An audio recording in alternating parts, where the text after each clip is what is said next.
Kattappana bus stand terminal മനോഹരമാക്കി നഗരസഭ.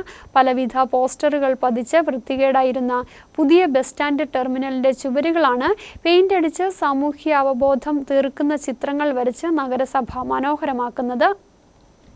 പലവിധ പരസ്യങ്ങൾ പതിച്ച വൃത്തികേടായിരുന്ന ചുവരുകളാണ് കട്ടപ്പന നഗരസഭ ടൗൺ സൗന്ദര്യവൽക്കരണ പദ്ധതിയിൽ ഉൾപ്പെടുത്തി വെള്ള പൂശിയത്.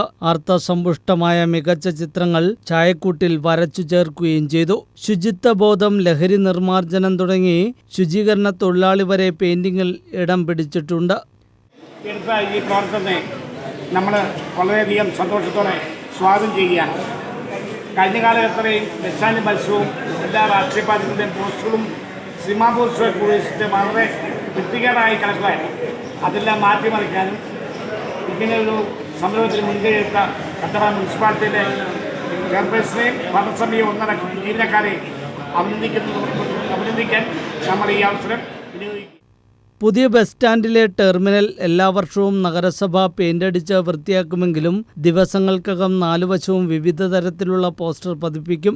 സിനിമ, രാഷ്ട്രീയ പാർട്ടികൾ, സ്വകാര്യ സ്ഥാപനങ്ങൾ തുടങ്ങി ഒട്ടേറെ പോസ്റ്ററുകളാണ് പരസ്യം പതിക്കരുതെന്ന് മുന്നറിയിപ്പ് സ്ഥാപിച്ചിട്ടും നഗരസഭയുടെ ടെർമിനലിൽ ഇടം പിടിച്ചിരിക്കുന്നത്. നഗരസഭയുടെ വസ്തുക്കളിൽ പരസ്യം ചെയ്യണമെങ്കിൽ നഗരസഭയിൽ ഫീസ് അടച്ച് കൗൺസിലിൽ അനുവാദം വേണമെന്നിരിക്കെയാണ് ഏറെ തിരക്കുള്ള ബസ് സ്റ്റാൻഡ് ടെർമിനലിൽ അനധികൃത പരസ്യ ബോർഡുകൾ നിറഞ്ഞിരിക്കുന്നത്. വിദ്യാർത്ഥികൾ ഉൾപ്പെടെ ദിവസേന ആയിരക്കണക്കിന് ആളുകൾ കടന്നുപോകുന്ന ഇടമെന്ന നിലയിൽ ബസ് സ്റ്റാൻഡ് ടെർമിനലിനെ സൗന്ദര്യവൽക്കരിച്ച നഗരസഭ നടപടിയെ ഇവിടെയുള്ള ജീവനക്കാരും വ്യാപാരികളും ഏറെ സന്തോഷത്തോടെയാണ് സ്വാഗതം ചെയ്തത്. News bureau, Kattappana.